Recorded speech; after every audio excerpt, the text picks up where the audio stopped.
Hello everyone, welcome to laptop tales. This is Sony Prajapati. आज का हमारा टॉपिक है कल्टीवेशन ऑफ वायरस। अब जो यहाँ पे हमें कल्टीवेशन की ज़रूरत क्यों पड़ी? ठीक है, सबसे पहले तो हमें यही सवाल आ जाता है कि हाँ, हम कल्टीवेशन तो करेंगे और हम किस किस तरह से करेंगे। ठीक है, हमें वो हम जानेंगे इस पूरे लेक्चर में। पर लेकिन हमें और भी क्या चीज़ देखनी है कि हम कल्टीवेशन जो है वो क्यों कर रहे हैं, ठीक है, और वो किस तरह से होगा और उसके डिफरेंट डिफरेंट मेथड्स क्या क्या हो सकते हैं। तो अगर हम बात करते हैं कल्टीवेशन के रीज़न की, तो वो इसलिए होता है जनरली कि फॉर एग्जांपल हमें कोई भी एक जो वायरस है उसके बारे में हमें पढ़ना है, पूरी रिसर्च करनी है, स्टडी करना है पूरा, या फिर किसी भी पेशेंट के अंदर या फिर डिफरेंट डिफरेंट जो है हमारे पास पॉपुलेशन है ना, तो उसके अंदर कोई वायरस फैल गया है वहाँ पे। जैसे फॉर एग्जांपल अभी कुछ टाइम पहले कोरोना वायरस आया था, एक नया वायरस आया था, हमें उसके बारे में कुछ भी नहीं पता था पहले से, ठीक है। तो हमें उसका पूरा कल्टीवेशन यानी कि उसकी कॉलोनीज हम नंबर जो है वो इंक्रीज कर सकें, उसके बाद हम उसके जो फीचर्स को स्टडी कर सकें और वो किस तरह से बिहेव करता है, उसका जो बिहेवियर पैटर्न है कि हाँ वो इस जो है इस ग्रुप को वो ज़्यादा हार्म करेगा, उसकी मॉर्फोलॉजी इस तरह से है, उसका वर्लिन स्ट्रक्चर ये है, उसको हम इस तरह से डायग्नोज कर सकते हैं, ठीक है। तो उसके लिए पहले हमें वायरस वो चाहिए भी तो होगा, तो यानी कि हमें उस वायरस का कल्टीवेशन भी करना पड़ेगा। पर सेम वे में जैसे कि हम बैक्टीरिया की जो कॉलोनीज हैं हम ग्रो करते हैं, वो क्यों करते हैं? रिसर्च के लिए, डायग्नोसिस के लिए, स्टडी पर्पज के लिए। ऐसे ही हम वायरस को भी कल्टीवेट कर सकते हैं। इससे पहले वाले क्लास में हमने ये पढ़ा था कि जो वायरस है उसका रेप्लिकेशन किस तरीके से होता है। तो हमने ये चीज़ पहली चीज़ जो सीखी थी कि कोई भी एक वायरस है, अगर उसको रेप्लिकेट करना होगा यानी कि उसको अपने जो नंबर्स हैं उसको वो बढ़ाने होंगे, कॉलोनी बनानी पड़ेंगी, अगर वो बनाएगा तो उसको एक लिविंग सेल चाहिए हमेशा, एक लिविंग अगर उसको सेल बॉडी मिलेगी, ठीक है, तभी वो अपना जो नंबर है वो 1 से 2, 2 से 4 वो कर पाएगा, नहीं तो वो नहीं कर पाएगा कभी भी। कि वो बैक्टीरिया या फिर अदर जो माइक्रो ऑर्गेनिज्म होते हैं उनकी तरह काम नहीं करता कि हाँ उसको कोई भी न्यूट्रिशन दे दिया या एक एनवायरनमेंट प्रोवाइड करा दिया तो वहाँ पे वो अपना जो नॉर्मल बाइनरी फिजन से प्रोसेस से वो अपने आप को ग्रुप जो है डिवीजन जो कर लेगा, यानी कि अपनी जो नंबर है वो इंक्रीज कर लेगा।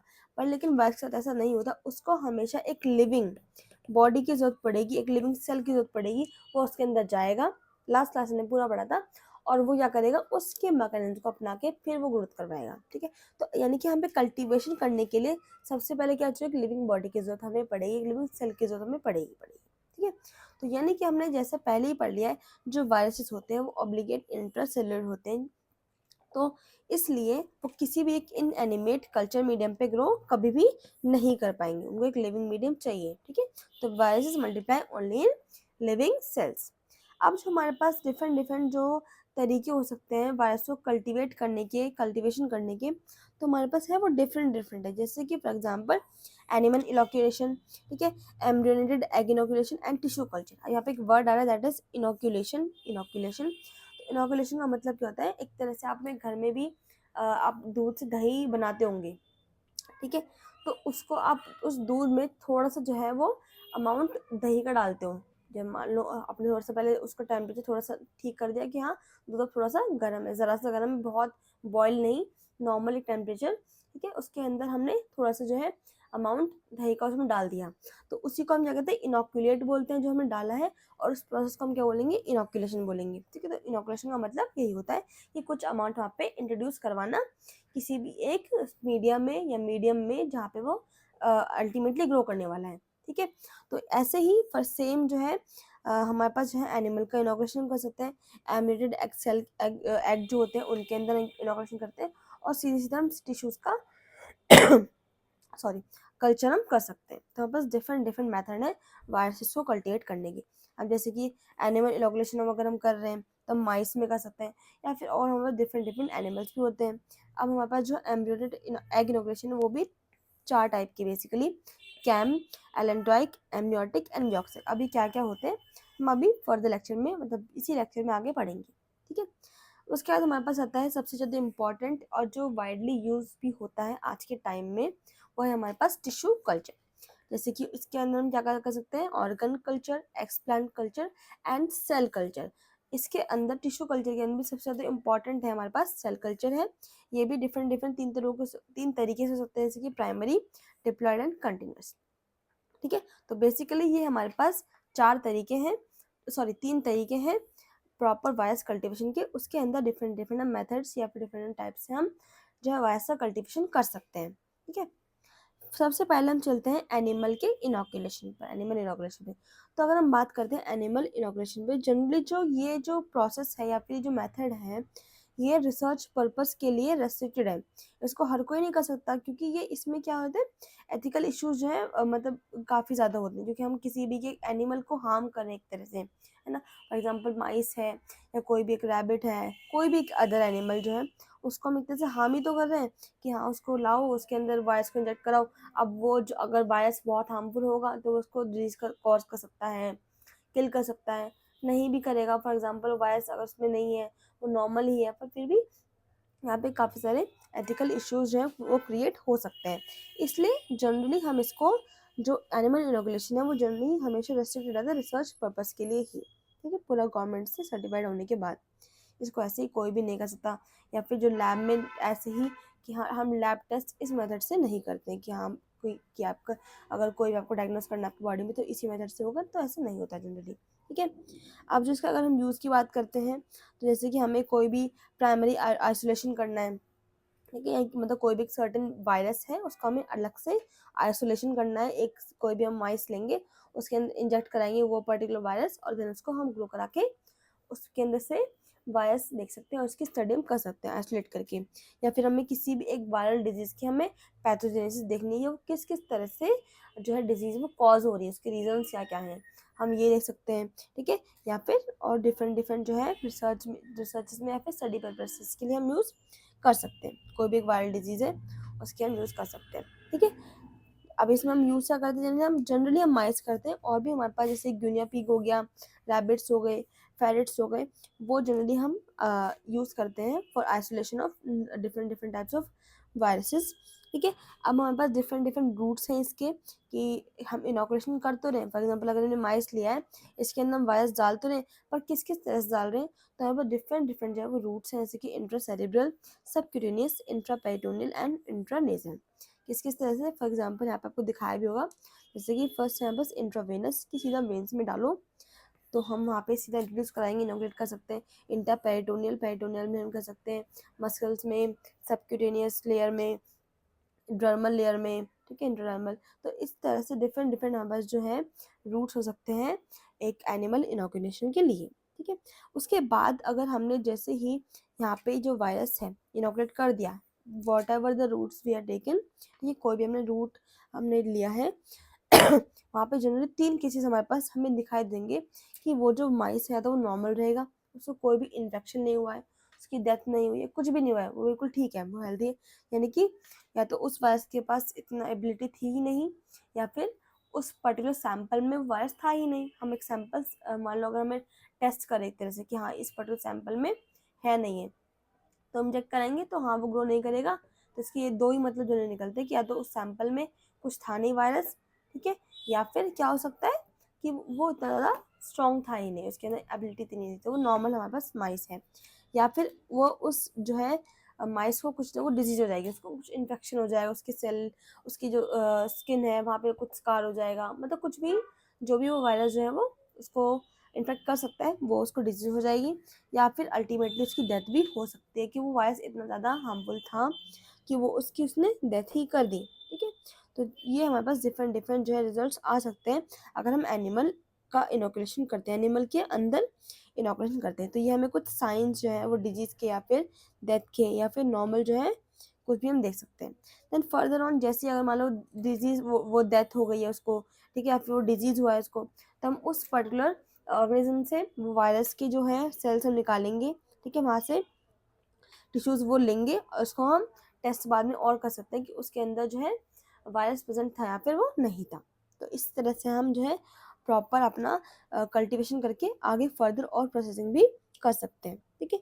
जो वायरसेस हैं हम आइडेंटिफाई कर सकते हैं न्यूट्रिशन टेस्ट से बाय यूजिंग एंटीवायरल सिरा, ठीक है, यानी कि हम डिफरेंट डिफरेंट लेंगे एंटीवायरल जो सिराज होते हैं उसको हम न्यूट्रलाइज करके हम देख सकते हैं कि हाँ ये जो चीज़ है वो न्यूट्रलाइज हो रही है। फॉर एग्जांपल हमने यहाँ से वायरस लिया और यहाँ से एंटी वायरल सिरा ले लिया, अगर वो दोनों रिएक्शन कर रहे हैं तो हाँ वो प्रेजेंट है, और अगर नहीं रिएक्शन कर रहे हैं तो वो प्रेजेंट नहीं है।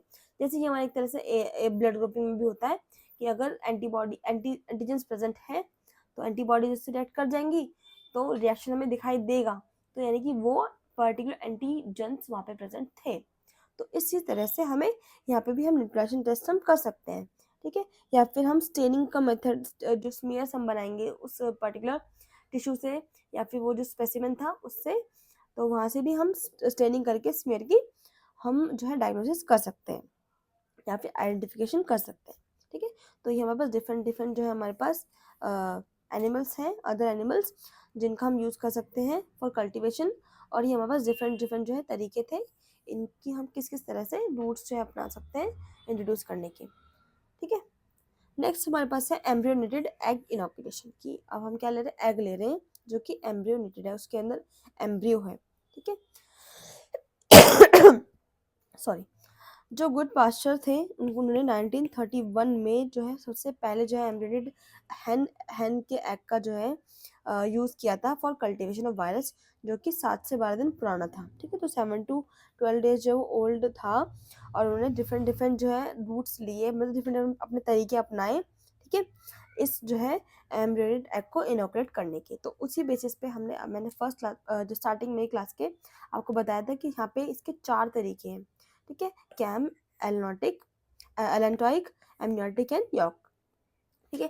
तो एम्ब्रियोनेटेड एग तो हमने एक ही लिया, उसमें भी क्या है, डिफरेंट डिफरेंट 4 तरीके हैं कि हम उसमें इनोकुलेशन कर सकते हैं किस किस तरह से, ठीक है। तो फर्स्टली जो गुड पास्चर थे उन्होंने सबसे पहले जो है यूज़ किया था कब, 1931 में, जो कि 7 से 12 दिन जो है पुराना था, पहली चीज़ तो ये। अब हमारे पास डिफरेंट डिफरेंट जो है हम जो रूट्स अपना सकते हैं इनोकुलेशन के लिए, ठीक है। जैसे कि हमारे पास है सबसे पहले CAM, chorioallantoic membrane, amniotic cavity, allantoic cavity and yolk sac. सबसे पहले ये मेम्ब्रेन है, ठीक है। उसके बाद 2 कैविटी एंड सबसे लास्ट में यॉर्क सैक, ठीक है। तो यहाँ बस 4 जो है तरीके हैं एक तरह से, एक तो 4 तरीके में 4 जगह है ये जहाँ पे हम इंट्रोड्यूस कर रहे हैं। फॉर एग्जांपल ये एक पूरा सेल है, ठीक है, सेल यहाँ पे अगर कुछ भी है उसके अंदर 3-4 जगह हैं, ठीक है। या तो हम जो है अपने जो वायरस को यहाँ पे इंट्रोड्यूस करवाएं, ठीक है, या फिर यहाँ करवा रहे हैं या फिर यहाँ करवा रहे हैं। तो एक तरह से 3 जो है साइट है हमारे पास कि हम इसको 3-4 जो भी साइट्स है उसको वहाँ पे इंट्रोड्यूस करवा रहे हैं वायरस को, और फिर वहीं पे उसका ग्रोथ होगी, वहीं पे उसका कल्टिवेशन होगा। तो इजीली हम जो है उसको फर्दर डायग्नोसिस हम कर सकते हैं। तो यहाँ पे हमारे पास कौन कौन से हैं, सबसे पहले कैम है हमारे पास है कोरियोलेंटिक मेम्ब्रेन इनोकुलेशन।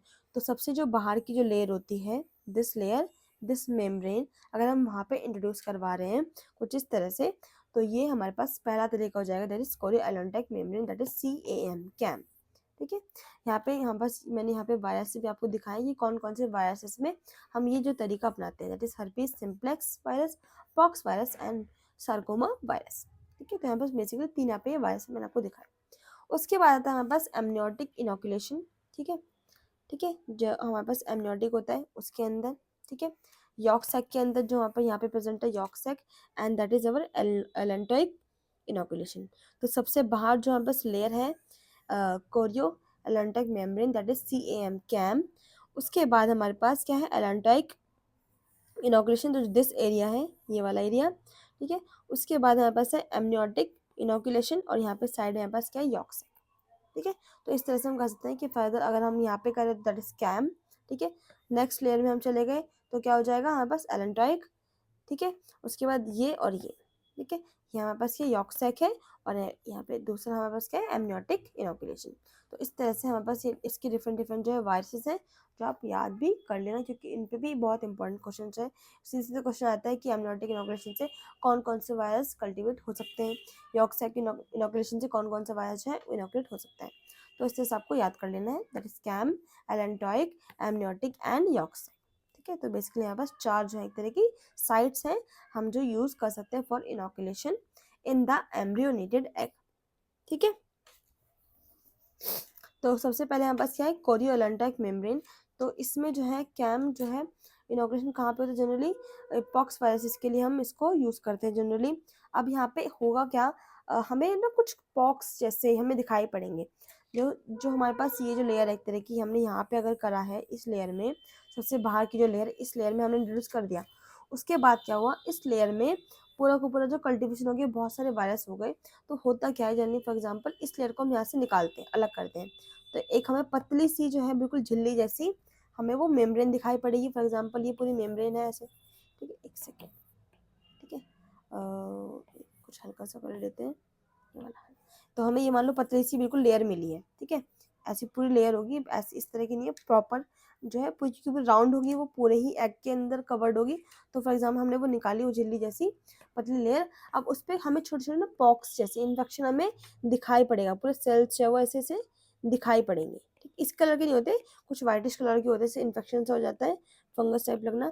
तो कुछ हमें छोटे छोटे पॉक दिखाई देंगे, पॉक्स दिखाई पड़ेंगे, लीजन्स दिखाई पड़ेंगे यहाँ पे से एक कुछ सेल्स से या फिर कुछ इन्फेक्शन वहाँ पे हो गया है, ठीक है। तो यानी कि यहाँ पे विजिबल जो हमें लीजन दिखाई पड़ेंगे जिनको हम पॉक्स भी बोल सकते हैं, पॉक्स अलग है, जैसे POCK पॉक, ठीक है। तो जो एक पॉक है एक विरियन या फिर वायरस के बराबर होगा, मतलब जो एक छोटा सा हमें सेल टाइप जो मतलब एक जो ग्रोथ दिखाई दे रही है, एक पॉक जो दिखाई दे रहा है वो एक वायरस या फिर विरियन के बराबर है, ठीक है। तो हम यहाँ से एक तरह का क्वांटिटेटिव एनालिसिस भी है, क्यों, क्योंकि हमें पता चल जाएगा ना कि हमने जो भी इंट्रोड्यूस किया था, जितना भी अमाउंट किया था उसके अंदर कितने वायरस थे, है ना, क्या कितने वायरस के सेल थे, कितने विरियन थे, तो हमें वो पता चल जाएगा। जितने भी वहाँ पे लीजन जो है वो प्रोड्यूस हुए उतने ही हम नंबर काउंट कर लेंगे, तो यानी कि वो एक तरह का नंबर हमें देगा वायरसेस का जो भी इनोक्यूलम में प्रेजेंट थे, ठीक है, हमें पता चल जाएगा। तो एक तरह का क्वान्टिटेटिव मेजर होता है फॉर द एम्ब्रियोनिक में for the cultivation of virus, ठीक है। सबसे पहला हमारे पास तरीका हमारा पहला तरीका ये था cultivation of virus through embryonated egg, ठीक है।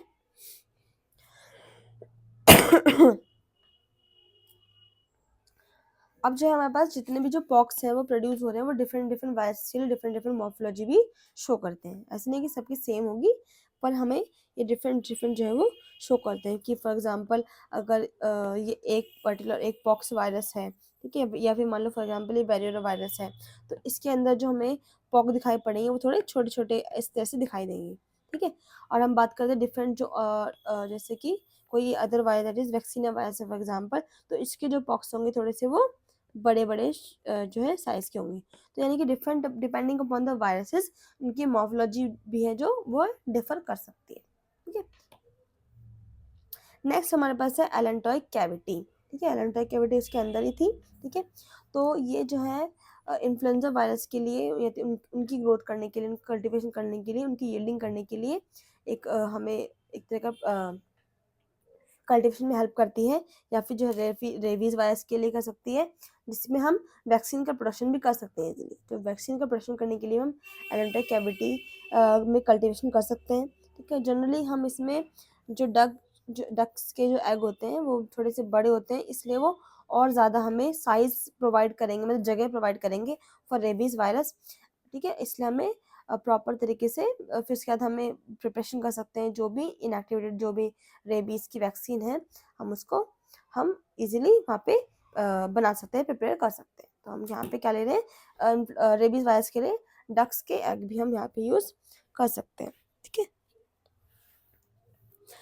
नेक्स्ट हमारे पास आता है एमनियोटिक सेक, तो ये जनरली हमारे पास primary isolation of influenza virus के लिए होता है। फिर उसके बाद यॉर्क सेक की बात करते हैं, तो ये हमारे पास कुछ कुछ वायरसेस या फिर कुछ बैक्टीरिया उनके लिए भी हम यूज यहाँ पे कर सकते हैं, ठीक है। इंपॉर्टेंट चीज़ यहाँ पे हमारे पास ये है कि हम डिफरेंट डिफरेंट जो हमने मेथड्स लिए हैं, डिफरेंट डिफरेंट जो साइट्स हमने लिए, इसका हमें याद भी रखना है। मैंने आपको ऊपर डायग्राम में भी शो किया कि कौन कौन से साइट्स से हम कौन कौन से डिफरेंट डिफरेंट टाइप्स के वायरसेस हम कल्टिवेट कर सकते हैं, जैसे कि कैम्प के लिए HSV वैक्सीन या small pox, monkey pox, cow pox, ठीक है। एमनियोटिक में हो गया इन्फ्लुएंजा या फिर मम्स, एलेंटाइक में हो गया इन्फ्लुएंजा या फिर पैरामिक्स जो वायरसेस जो होते हैं, यॉर्कस्टैक्स में क्लेमाइडिया या फिर रिकेट्सिया, ठीक है। तो इस चीज़ को आप याद कर लेना, इनके एग्जाम्पल्स आप याद कर लेना कि कौन कौन से वायरसेस हम कल्टिवेट कर सकते हैं। नेक्स्ट हमारे पास सबसे ज़्यादा इंपॉर्टेंट जो टॉपिक है दैट इज टिश्यू कल्चर। हमने ऊपर दो डिफरेंट डिफरेंट टाइप से कल्चर पढ़ लिए, पहला एनिमल इनोकुलेट करके, दूसरा एग का यूज़ करके, एम्ब्रियोनेटेड एग का यूज़ करके, ठीक है। एम्ब्रियोनेटेड एग में क्योंकि वो खुद भी तो लिविंग है ना, हमें एम्ब्रियो बन चुका है तो वो लिविंग बॉडी है प्रॉपर, तो इसलिए हम वहाँ पे यूज़ कर रहे हैं। नेक्स्ट हमारे पास है टिश्यू कल्चर।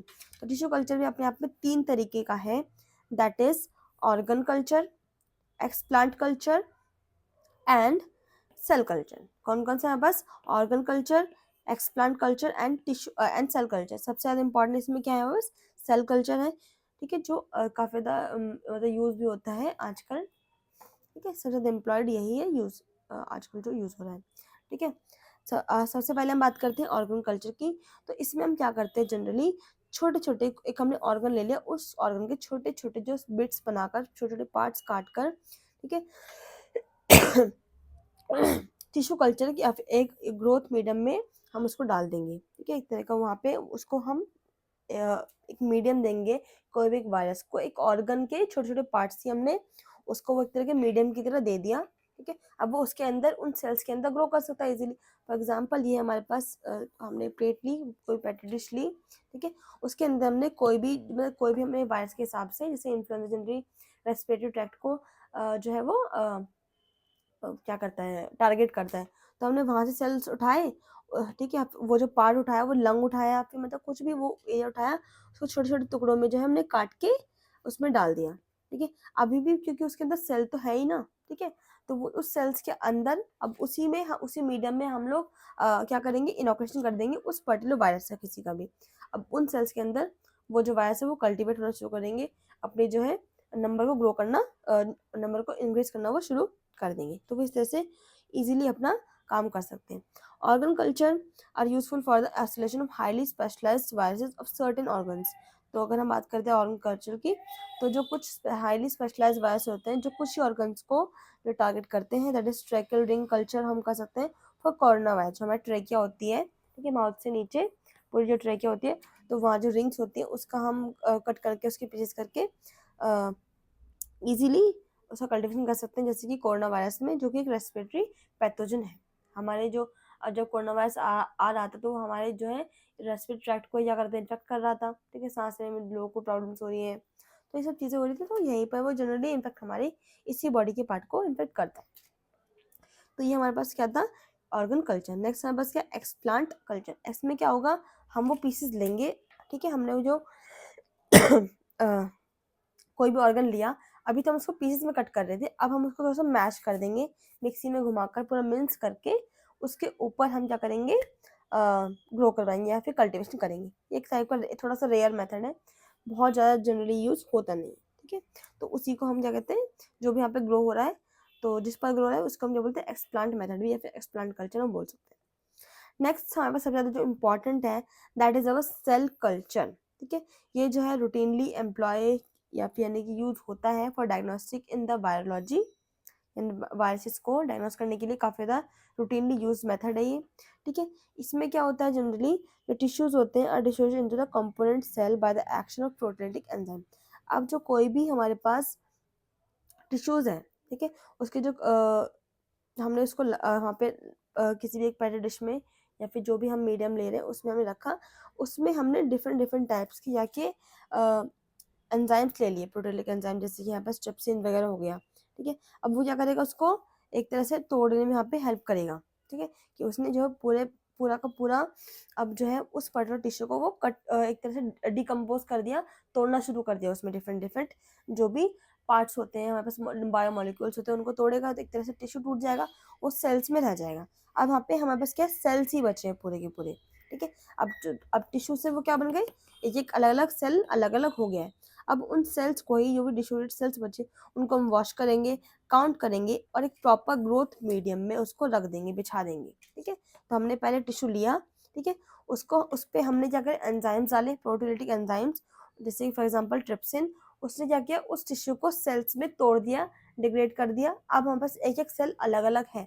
अब उस एक सेल को हम फटाफट से एक ग्रोथ मीडियम में लेंगे, ठीक है, ये हमने ग्रोथ मीडियम में डाल दिया, अब उसके ऊपर हम जो है सेल्स को वहाँ पे लगा देंगे। अब हमारे पास एक एक सेल है, अब एक एक सेल के अंदर अच्छी तरीके से हम जो है कोई भी वायरस डालेंगे और वहाँ पे वो अपना कल्टीवेशन, अपना ग्रोथ जो है वो करना शुरू कर देगा, ठीक है। कोई भी एक जो ट्यूब ले लेंगे, ठीक है, प्लास्टिक ट्यूब ले लेंगे, वहाँ पे हम उसी में डाल देंगे, तो वहाँ पे वो सेल जो है वो अढेर हो जाएंगे, अढेर मतलब वहाँ पे वो चिपक जाएंगे, उसकी जो लेयर होगी, ठीक है, वहीं पे वो एक तरह से पतली सी शीट बना लेंगे और वहीं पे हम उसको रख देंगे। अब उसके ऊपर हम जो भी है हमें जितना भी करना है इनोकुलेट वगैरह, हम इसको हम कर सकते हैं। तो मेजरली होगा कहाँ पे, कि हमने वो जो सेल लिए उनका सस्पेंशन बनाया किसी भी ग्लास में, पेट डिश बॉटल्स वगैरह में, उसमें डाल दिया। तो जब वहाँ पे कुछ टाइम तक वहाँ पे वो हमने उसको रखा, इंक्यूबेट किया, तो वो जो सेल्स वहाँ पे वो चिपक गए उसकी सरफेस पर, ठीक है। एक मोनो लेयर बना ली उसने कुछ एक ही हफ्ते में, मतलब कुछ ही टाइम में, 2-4 दिन में, एक हफ्ते के अंदर अंदर उसने एक लेयर बना ली, अब वो है एक सेल कल्चर की तरह वो यूज हो सकते हैं। ये मतलब एक तरह से मीडियम की तरह यूज होते हैं। फॉर एग्जाम्पल से बैक्टीरिया में हम क्या यूज करते हैं, पेट्री डिश में हम डिफरेंट डिफरेंट टाइप की सॉलिड अगार डाल देते हैं, ठीक है। तो हम इस तरह से हम यूज कर सकते हैं, जैसे कि ब्लड अगार हो गया, चॉकलेट अगार हो गया, उसके अंदर हम इनोकुलेट करते हैं कोई भी बैक्टीरिया और वहाँ पे वो ग्रो कर जाते हैं। ऐसी तरह से हमने सेल्स की जो लाइव सेल्स होते हैं उनके लिए उनके अलग से जो है मीडिया प्रिपेयर कर लिए। तो based upon the number of generation हमने सेल कल्चर को भी 3 तरीकों में या 3 टाइप्स में बांट दिया है। नंबर ऑफ जनरेशन मतलब कि वो कितने ज़्यादा डीप, कितने कहाँ तक जनरेशन तक वो डिवाइड हो सकते हैं। जनरेशन का मतलब तो ये ना कि पेरेंट्स से डॉटर डॉटर सेल बनना, उसके बाद और उन डॉटर सेल से उनकी खुद की डॉटर सेल बनना, तो वो generation 1, first generation, second generation, third generation की वो जनरेशन जितनी बन रही है, ठीक है। तो based upon their number of generation कि वो कितनी जनरेशन बना पा रहा है एक सेल, ठीक है। क्योंकि अब वो बॉडी से अलग हो चुका है ना, तो वो उसके अंदर बहुत टाइम तक इतनी एबिलिटी नहीं रहेगी कि वो अपना जो है मतलब बार बार वो अपना सेल डिवीजन कर पाए, ठीक है। तो इसको हमने 3 तरीकों में बांट दिया है, that is primary cell culture, diploid cell culture and continuous cell lines. कौन कौन से तरीके हमारे पास, प्राइमरी, डिप्लॉयड एंड कंटिन्यूस, ठीक है। अब हमारे पास ये डिफरेंट डिफरेंट तरीके आ गए हैं। अब इनके हम एक एक करके पढ़ते हैं। पहला है हमारे पास प्राइमरी सेल कल्चर। ये हमारे पास क्या है, नॉर्मल सेल जो होते हैं जो कि फ्रेशली हम लेते हैं, फ्रेश हमने ले लिया, कोई भी एक एनिमल है, कोई भी एक ह्यूमन है, ठीक है, वहाँ से हमने ऑर्गन लिया, वहाँ से हमने टिश्यू लिया, देन उसको मतलब एक तरह से फ्रेश हम ऑर्गन लेंगे उसमें से हम, या फिर नॉर्मल हम वहाँ से सेल भी ले सकते हैं सीधे सीधे, पूरा ऑर्गन काटने की जरूरत नहीं है, ठीक है। पूरा हमने बस उसी ऑर्गन से वो सेल्स ले लिए, देन उसको हम कल्चर करें उसी तरीके से आपका मैंने अभी बताया है, ठीक है। They are capable of very limited growth in culture, बस ये 5 से 10 ही बार क्या है वो डिवीजन कर पाएंगी। मान लो हमने एक ही सेल लिया वहां से, तो एक से वो 2-3 जो है वो डिवीजन करेंगे 5-10 बार, और डिवीजन किया तो यानी कि वो लिमिटेड होते हैं थोड़े से, वो बहुत ज़्यादा बार जो है वो बार बार वो डिवाइड नहीं कर सकते, ठीक है। तो जनरली अगर हम प्राइमरी आइसोलेशन करना है तो इसके लिए हम यूज़ कर सकते हैं ये वाला मेथड। फॉर एग्जांपल जैसे कि रीसस मंकी किडनी सेल, हम किडनी सेल जो रीसस मंकी होते हैं उनके हम किडनी लेकर, मतलब किडनी के सेल्स लेकर वहाँ का कल्चर कर सकते हैं। ह्यूमन के एमनियन सेल कल्चर कर सकते हैं, चिक एम्ब्रियो फाइब्रोब्लास्ट सेल कल्चर कर सकते हैं। तो डिफरेंट डिफरेंट हमारे पास तरीके हैं, ठीक है, जिसमें हम कर सकते हैं। या फिर हमें वैक्सीन का प्रोडक्शन भी करना है तो भी हम ये मेथड हम यूज़ कर सकते हैं, ठीक है। नेक्स्ट हमारे पास क्या है, डिप्लॉयड सेल स्ट्रेन्स। इसमें क्या होगा, जो सेल्स होंगे वो एक ही सिंगल टाइप के होंगे, उनके पास जो है नंबर ऑफ क्रोमोसोम भी सेम होंगे, ठीक है। जैसे कि एक पेरेंट सेल और जैसे कि है ना वो डिप्लॉयड होते हैं, ठीक है। कोई भी पेरेंट सेल क्या होता है, डिप्लॉयड होता है जनरली। तो उसी तरह के हम क्या कर लेंगे, सेल्स हम लेंगे सेम टाइप के और नंबर ऑफ क्रोमोसोम भी सेम होंगे और डिप्लॉयड होंगी, इस तरह से हम ले सकते हैं। तो इनको ना हम सब कल्चर कर सकते हैं बार बार। हमने प्राइमरी में ये क्या किया, एक ही बारी में काम कर दिया, वहीं पे डिवाइड हो रहे हैं, उनको बार बार हम सब कल्चर नहीं कर सकते ज़्यादा बार, ठीक है।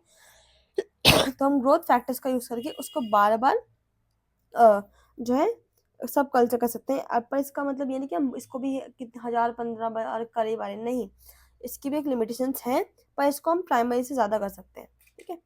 तो ये इसलिए ज़्यादा उससे बेनिफिशियल है। तो कम से कम 50 सब सीरियल सब कल्चर्स के बाद वो एक सेनेसेंट जो स्टेज पर आ जाता है, जिसमें कि सेल्स के बाद इस स्टेज पर सेल्स के पास कोई भी एबिलिटी नहीं रहती डिवाइड करने की। तो यानी कि सेल जो स्ट्रेन है वो लॉस हो चुकी है, अब वो डिवाइड नहीं कर पाएगी, ठीक है। तो commonly employed for the primary isolation of viruses and their cultivation for vaccine production. तो वैक्सीन प्रोडक्शन हमारे पास सकते हैं या प्राइमरी आइसोलेशन करना है तो वहाँ पे यूज़ हो सकते हैं। एग्जाम्पल्स हमारे पास क्या है, फिर से human embryonic lung cell strain, rhesus embryo cell strains हम यूज़ यहाँ पे कर सकते हैं, ठीक है। तो एग्जाम्पल से वैक्सीन जैसे कि यहाँ पे रेबीज़ वायरस हम कर बना सकते हैं प्रोडक्शन, तो इस तरह से हम इजीली इसको यूज़ कर सकते हैं। नेक्स्ट हमारे पास है कंटिन्यूस सेल लाइंस। ये काफ़ी ज़्यादा इंपॉर्टेंट होते हैं। इसमें क्या होगा, एक ही सिंगल टाइप के सेल्स होंगे जो कि इनडेफिनेट ग्रोथ कर सकते हैं, मतलब कि कितना भी वो ग्रो कर सकते हैं। जैसे कि फॉर एग्जांपल जो हमारे पास कैंसर के सेल्स होते हैं, कैंसर के सेल से बहुत ज़्यादा एबिलिटी होती है कि उनका जो डिवीजन रेट होता है, उनको डिवाइड करने का जो रेट होता है बहुत ज़्यादा फास्ट होता है और इनडेफिनेट होता है कि वो ग्रोथ वो करते ही रहते हैं। तो इस टाइप के सेल्स जो है वो कैंसर टिश्यूज से हम लेते हैं, ठीक है। इनको सीरियली कल्टीवेट करते हैं, ठीक है। उसके बाद हम सीरियल सब कल्चर्स करेंगे उनको स्टोर कर देंगे -70 डिग्री सेल्सियस पर, उनको बाद में हम यूज़ कर सकते हैं। वैक्सीन के मैन्युफैक्चर में हम इसको for example HeLa human carcinoma of cervix cell line, और भी हमारे पास है जैसे कि human epithelium of flaring cell line हम यूज़ कर सकते हैं।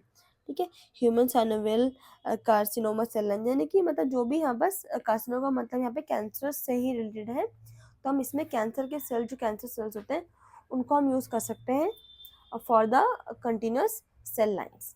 ठीक है, तो ये हमारे पास जो आज का टॉपिक था वो था कल्टीवेशन ऑफ वायरस, जिसमें कि हमने बेसिकली 3 तरीके देखे। कौन कौन से हमारे पास जो है, एनिमल इनोकुलेशन, उसके बाद एम्ब्रियोनेटेड हमने एग लिया। ठीक है, and last one is our culture, यानी टिश्यू हम कल्चर हम कर सकते हैं। कहाँ पे गया, हाँ ये। ठीक है, तो यहाँ पे हमने इसमें देखा कि हम माइस का यूज़ कर सकते हैं। उसमें भी हम डिफरेंट डिफरेंट जो है साइट ले सकते हैं, डिफरेंट डिफरेंट तरीके से, कि हम सबक्यूटेनियस लेयर हमने ले लिया, इंट्रावेनस ले लिया हमने, तो इस तरह से हम माइस में या फिर और भी अदर एनिमल्स हैं, हम उसमें जो है इजीली अपना इनोकुलेशन करेंगे और वहाँ पे हम देखेंगे कि वो डेथ हो रही है, डिजीज हो रहा है, फिर वो नॉर्मल है। ठीक है, उसके बाद हमने एम्ब्रियोनेटेड एग लेंगे, तो एम्ब्रियो में एक लिविंग सेल की तरह काम करेगा वो। इसमें डिफरेंट डिफरेंट लेयर्स होते हैं, जैसे कि कैम्प, एलोन्टाइक, एमनियोटिक एंड न्यूक्लियस। ठीक है, तो यहाँ पर 4 लेयर हो गई, 4 साइट्स हो गई। तो उसमें जो भी हमारे पास वायरस है, उस डिपेंडिंग अपॉन द वायरस हम 4 लेयर में से कोई भी चीज़ यूज़ कर सकते हैं अपने कल्टिवेशन के लिए। उसके बाद आता है हमारे पास tissue culture, that is organ explant and cell culture. Organ में एक प्रॉपर ऑर्गन लेंगे, उसको हम कट करेंगे छोटे छोटे पीसेस में, देन उसके हम फर्दर ग्रोथ उस पर कर सकते हैं, कल्टिवेशन कर सकते हैं। एक्सप्लांट में हम उसी ऑर्गन को पीस में कट करके उसको मैश कर देंगे, मिक्स कर देंगे पूरा पूरा, है ना, तो हम वहाँ पे यूज़ कर सकते हैं। ज़्यादा यूज़ ये नहीं होता है। सेल कल्चर में हम प्रॉपर ऑर्गन से जो है सेल्स निकालेंगे, टिश्यूज से सेल्स निकालेंगे, या फिर टिश्यूज हम ले लेंगे, उसके ऊपर हम एंजाइम्स का यूज़ करके उसको सेल्स में कन्वर्ट करके, देन उसके बाद हम क्या करेंगे, उस पर ग्रोथ मीडियम में उसको डाल के कुछ 1-2 हफ्ते के अंदर अंदर उससे प्रॉपर हम एक तरह का वहाँ पे जार्स, जो सॉरी टेस्ट ट्यूब होते हैं, ठीक है, या फिर सेल प्लेट्स जो होते हैं, उस पर हम एक तरह का मीडिया बना लेंगे। ठीक है, तो हम क्या कर सकते हैं। देन उसके बाद सेल कल्चर भी 3 टाइप्स का है, that is primary, diploid and continuous. ठीक है, तो यहाँ पास जो है बेसिकली कल्टीवेशन के वायरस से कल्टीवेशन के तरीके थे। होपफुली आपको समझ में आया होगा। कहीं पर भी आपका डाउट है तो प्लीज़ कमेंट करके ज़रूर पूछिए। Thank you.